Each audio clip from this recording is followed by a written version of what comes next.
काछवाच मन निश्चल राखे, धनि धनि जननी तेरी रे।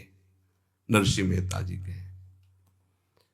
इंद्रियों को वश में करो। नेत्र सबसे खतरनाक, इनको बहुत सावधान रखो। बहुत बहुत ये चंचलता, नेत्रों की चंचलता। भगवत चर्चा हो रही तो हो सकता है शब्द ना सुन पाओ, लेकिन विषय चर्चा हो रही है तो आप 10-5 हाथ दूर होगे तो भी श्रवणेंद्री पकड़ लेगी क्या बातें हो रही। निंदा, स्तुति, विषय चर्चा। इंद्रियों को शासन में रखो, इंद्रियों को वश में करो, क्योंकि ये ज्ञान विज्ञान का नाश करने वाले महापापी काम इन्हीं के वशीभूत होकर तुम्हें नष्ट करते। मार डाल इस पापी को। भगवान के पाप मानम प्रजहेनम ज्ञान विज्ञान नाशनम। मार इस काम को नष्ट कर। तस्मात् तुम इंद्रियाण्यादौ नियम भरतर्षभ। ये महाभारत सबको लड़नी पड़ेगी। ये महाभारत है, सबको लड़नी पड़ेगी। अगर आपको अपने स्वराज्य सिंहासन पर बैठना है, मुक्त होना है, तो ये युद्ध स्वीकार करना पड़ेगा, ये चुनौती स्वीकार करनी पड़ेगी।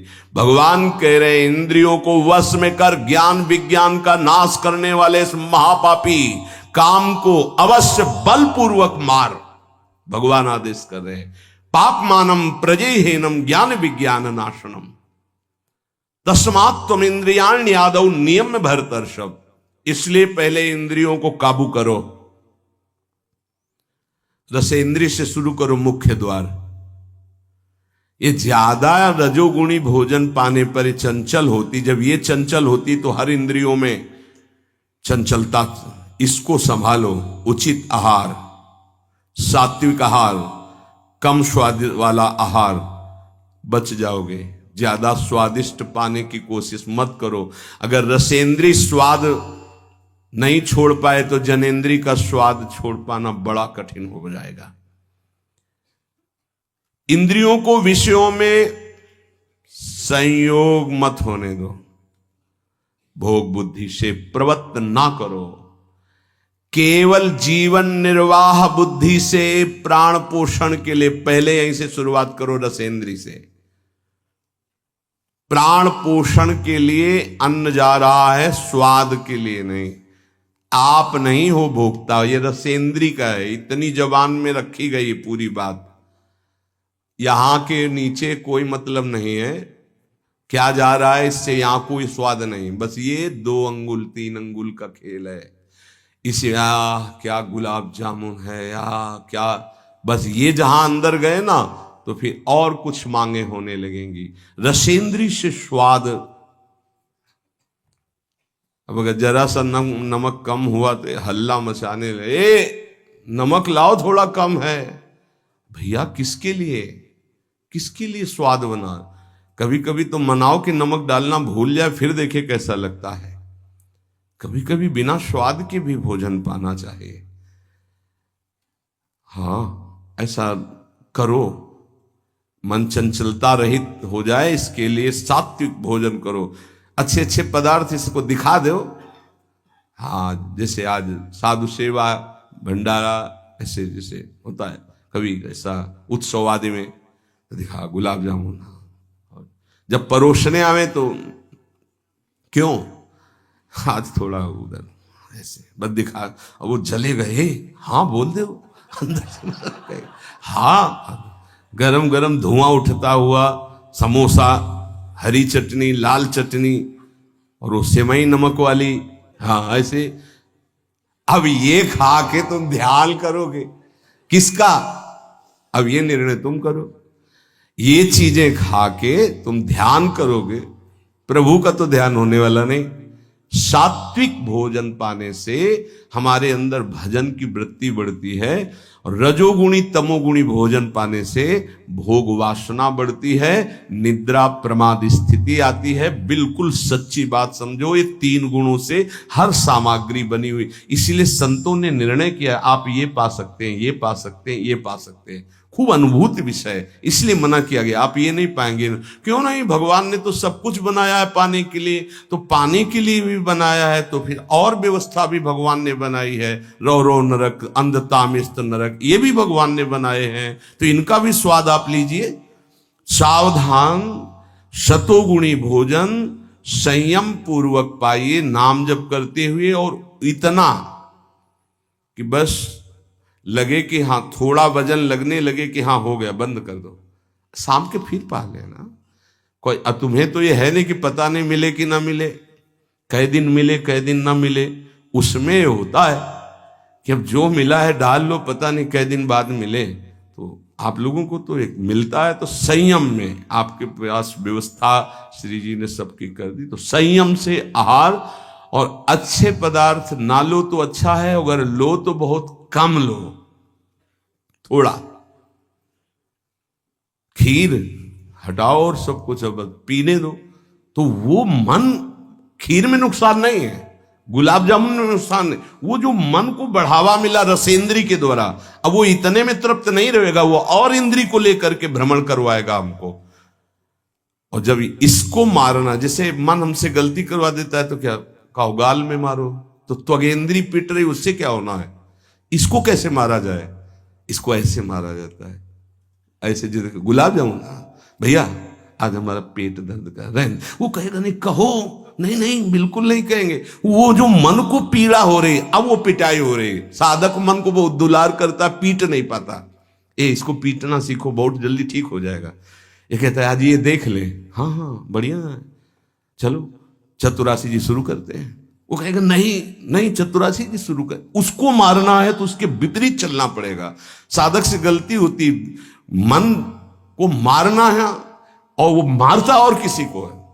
आज ये नहीं कहे, आज ये नहीं, आज ऐसे नहीं, आज अच्छा मान लो आप परिक्रमा दे आए तो शरीर को पीड़ा पहुंच रही, मन को कोई फर्क नहीं पड़ रहा। मन जिसको चाह रहा है वो चीज उसको ना दो तो उसको पीड़ा होती है, और उस पीड़ा को आप अपनी मान लेते हैं, इसलिए दुलार करते हैं। इस रहस्य को समझिए, मन की पिटाई जरूरी है, और ये इतने सुरक्षित रहता है कि इसको दुलार करना होता है, पीटना होता नहीं।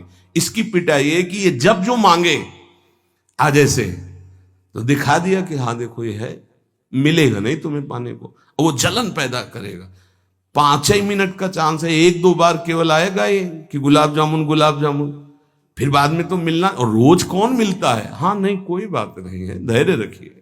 और अगर वहां सब कुछ बना हुआ साथ में केवल खिचड़ी, तो खिचड़ी परोसा लीजिए, और वो जलेगा, आप देख लेना वो जलेगा। ऐसा क्यों कर रहे हो, इसलिए कर रहे हैं कि हमें श्री जी चाहिए। बदमाश, तुझे हम जो दे, फिर इसके बाद हमसे और मांग करेगा। संतों ने इसको ऐसे बस में किया है। बहुत कठिन, बहुत कठिन है। अगर सामने से मिठाई प्रिय है और वो निकल जाए, आप परोसाओ ना, तो आप देख लो, कामा संजायते क्रोधा, भौं चढ़ जाएगी अपने आप से। कितनी बड़ी चूक हो रही है। परम पद फीका लगेगा, गुलाब जामुन मीठा लगेगा, ये बहुत बेईमान है। आप इस बात से समझ, मतलब सावधान रहें कि इसकी चाल में ना फंसे, इसकी पिटाई जरूर करनी है। मन कहां से पीटा जाता है, इसकी मांग को ना कर दो, बस इसकी पिटाई शुरू हो गई। ये कह रहा है ये चाहिए, उसके विपरीत नहीं। अब वो जलेगा, जलेगा, पवित्र हो जाएगा। और उसने मांगा, वो आपने दे दिया, अब वो और मांग रख देगा, वो आपको परेशान कर। तस्मात् त्वमिन्द्रियाण्यादौ नियम्य भरतर्षभ। हे अर्जुन, ये राग पूर्वक जब किसी वस्तु को पाता है। अच्छा, और दूसरा उपाय, गुलाब जामुन पाना है, या 5 गुलाब जामुन देना, थोड़ा नमक ले आना, और शांति। वो कहेगा नहीं नहीं नमक, गुलाब जामुन पाना, मिला लिया, अच्छे से नमक मिला लिया, गुलाब नहीं नहीं पाओ ना गुलाब जामुन। ये उसकी मार है, पर ऐसा साधक मारना नहीं चाहता। सब्जी साइड में करके एकदम दोना में अलग, रस सहित जे भी ऐसे किया, पूरा फूटा मुंह में। तो अब वो मन का पोषण हो रहा है। हर वस्तु का ऐसे ही, सब हर विषय का सेवन ऐसे ही है। तो अब अपने लोग मन को तो समझ नहीं पा रहे, उसको पीट नहीं पा रहे, वो हमको फंसा के पीटता चला जा रहा है। बहुत पीटता है, देख लो, बहुत पीटता है मन, बहुत इसकी पिटाई चाहिए। कोई गुरु कृपा पात्र इसको पीटना शुरू करता है, यही उसकी पिटाई है कि इसके विपरीत चलो, जो मांग इसकी हो रही है उसके विपरीत चलो। जैसे बहुत बढ़िया स्वादिष्ट सब्जी बनी है, अब उस खीर भी परोसेगी तो खीर और सब्जी दोनों को मिला दो, न सब्जी का स्वाद न खीर का स्वाद, 2 रोटी 3, वो जलेगा कि यार तुम कैसा क्यों कर रहे हो, बस तुम कर लो ऐसा तो रसेंद्री ठीक हुई तो सब ठीक हो जाएगा। शास्त्रों में वर्णन किया गया धैर्यवान वही है जो रसेंद्री और जनेंद्री को, बस 2 इंद्रियों की चर्चा हुई और तो सब अपने आप हो जाएंगी। और रसेंद्री प्रधान, रसेंद्री ना हुई तो फिर आगे जो राग पूर्वक भोग, कोई भी भोग किया जाए वो बिल्कुल द्रवित हृदय में छप जाता है, बार बार पीड़ा पहुंचाता है, ना चाहते हुए भी साधक का पतन कर देता है। यही है, ना चाहते हुए पाप कौन करवाता है। आहार का बहुत बड़ा फर्क पड़ता है। अगर हम आहार पर संयम कर लें तो निश्चित काम पर विजय प्राप्त की जा सकती है। अगर आहार पर संयम नहीं, उचित आहार से अब देखना खाते खाते मर जाते हैं, लेकिन खाने की इच्छा पूर्ति नहीं होती। यही चमत्कार माया का। 2 रोटी डाल लो फिर भजन देखो कैसा होता है, देख लो ना आप करके। खट्टी डकार आ रही है यहां से, फिर भी शाम के बैठे हैं, आलू का पराठा और चटनी ये और वो, फिर जाके पचाने में पूरी ताकत। भजन कैसे करोगे? थोड़ा भोजन करो, खाते खाते मर गए यार। आज यहां का, कल वहां का, परसों यहां का, संसारी पुरुष इसी में लगे रहते हैं। सुनो, उतना डालो जितना प्राण पोषण के लिए। कभी ऐसा देखो कि पेट में वजन ना आने पावे। अगर आपको भजन बढ़ाना है तो पेट में वजन ना आने पावे। ऐसे जब बैठो और भोजन शुरू करो, जहां लगने लगे कि पेट में कुछ आ, वहीं बंद कर दो और 1 दिन का अभ्यास निर्णय करो कि 2 रोटी इतना इतना इतना हो, उतना ही। ये बार बार बांटना और बार बार पाना ये साधकों के लिए ठीक नहीं है। एक बार रखवा लो 4 रोटी से दाल सब्जी और बस खत्म। आपका घर है, आप श्री जी का प्रश्न, बस एक बार, और उसी को पाके अपना भजन करो। धिक्कार है जीवन को, खाते खाते अवस्थाएं बदल गई। बचपन से लेकर 50-60 वर्ष को वही खाने की इच्छा। कभी तो थोड़ा मन वही फंसाए है, मृत्यु आ जाएगी फिर भी खाने से तृप्ति नहीं होगी। एक बार इस रसेंद्री को काबू में किया जाए, भोजन पर सावधान, थोड़ा अल्पाहार, इतना जिससे हमारे प्राणों का पोषण हो जाए, सब ठीक हो जाएगा। आप देख लेना, अल्पाहार। अगर भोजन सुधार नहीं होगा तो फिर भजन में सुधार नहीं होगा।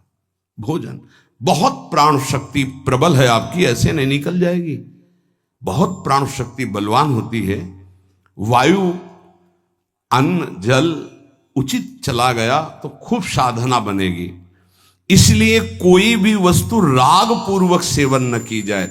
ये ज्ञान मार्ग, भक्ति मार्ग, जो मार्ग के उपासक, उनको इस बात पर विशेष ध्यान रखना, चाहे गृहस्थ हो चाहे विरक्त हो। शास्त्र के अनुसार कर्तव्य कर्म होने चाहिए और राग रहित आहार विहार होना चाहिए। पूज्य श्री पंडित गया प्रसाद जी के शिष्य मास्टर बाबा, उनके पास जितने साधक रहते थे तो उनकी सब्जी में नमक नहीं, खीर में चीनी नहीं, ऐसे ही उल्टा सीधा बनता था। तो जानते हो कैसे साधक रहते थे? 2-4, जब दंडोती परिक्रमा लगा रहे थे तब वहां गए थे 2-4 साधक। जब शाम के मिला ना तो वहां कुछ पकड़ में नहीं था कि रोटी से सब्जी पाओ तो कुछ पकड़ में आवे, या दूध और चावल मिला के रखा गया तो कुछ पकड़ में, कुछ पकड़, न मीठा न खट्टा न नमकीन न कुछ। भगवत धाम को प्राप्त हो चुके हैं, बहुत अच्छे महात्मा थे पूज्य श्री मास्टर बाबा जी।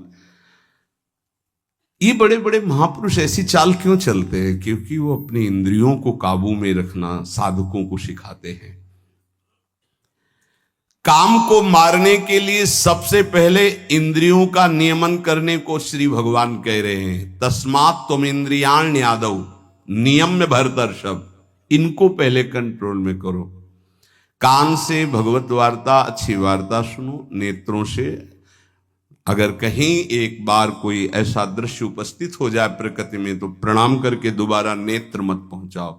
जहां आकर्षण हो वहां बार बार नेत्र मत पहुंचाओ। वाणी से कभी अश्लील संभाषण, गंदी बातें मत करो। खान पान संभालो, इंद्रियों को संभालो, ठीक हो जाएगा। जब तक साधक इंद्रियों को संभालता नहीं तब तक उसकी दृष्टि भगवान की तरफ न रहकर भोगों की तरफ होगी। आज ये बनेगा, अच्छा, और पहले से संकल्प मन बना लिए इस में तो ये ज्यादा नहीं। तो ऐसा है कि आप जो चाहो जितना ले सकते हो। हाँ हाँ, खुली छूट है। इंतजार हो रहा कब हो 11 बजे, कब 12 बजे, ये संकल्प विकल्प को मारना है।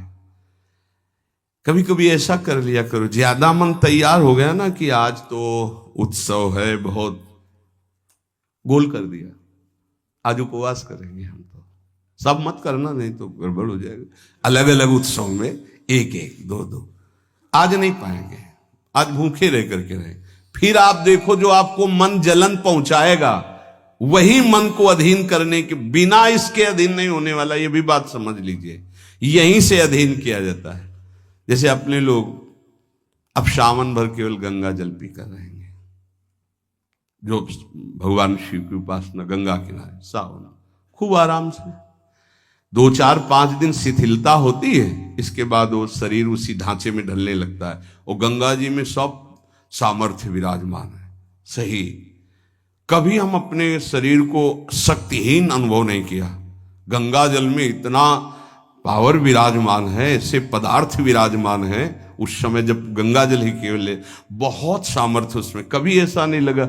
जब गंगा जल पीते थे तो लगता साक्षात माँ का दूध पी रहे हैं। एक विशाल अंदर से उत्साह प्रकट होता था। 2 4 दिन के बाद शिथिलता खत्म हो जाती है और वो शरीर पचाने लगता है। जो अन्न की मांग करता है वो धीरे धीरे शांत होने लगता है।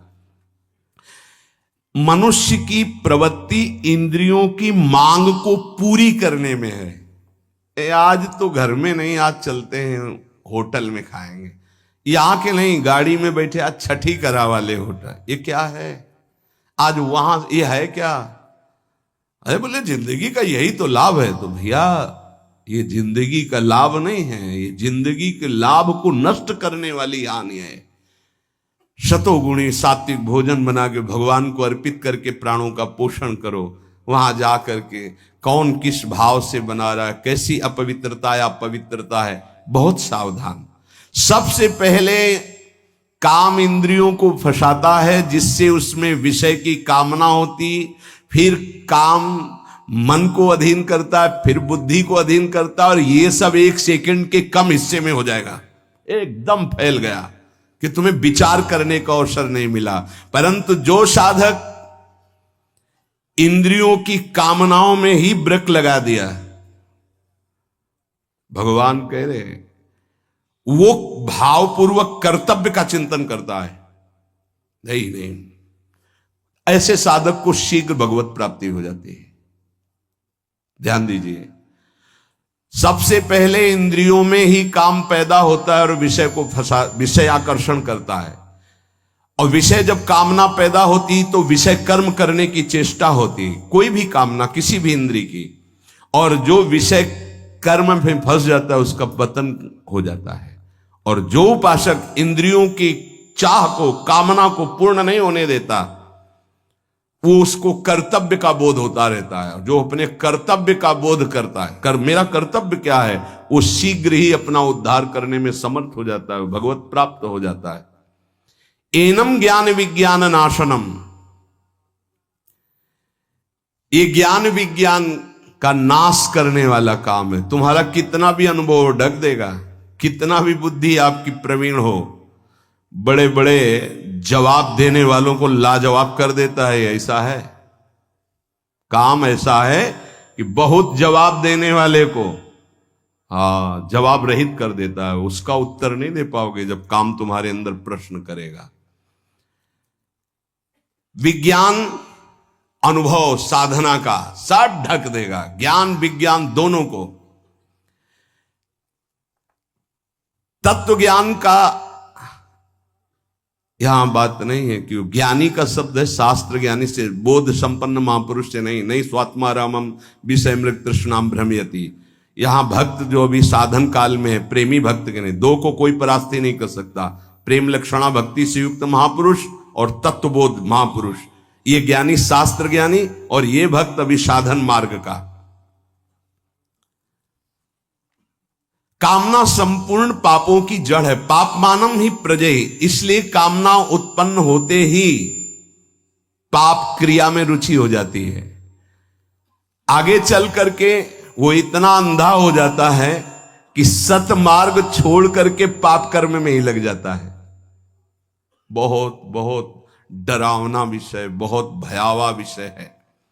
भगवान इसलिए काम को महापापी बता करके आज्ञा करते हैं कि साधक इसको अवश्य मार डाले। पाप मानम प्रजयहीनम ज्ञान विज्ञान नाशनम। तो जो आदेश कर रहे हैं वही सामर्थ्य देंगे, इसलिए इन्हीं की शरण में होके इनका नाम जप करो और इंद्रियों की चाह के विपरीत चलो।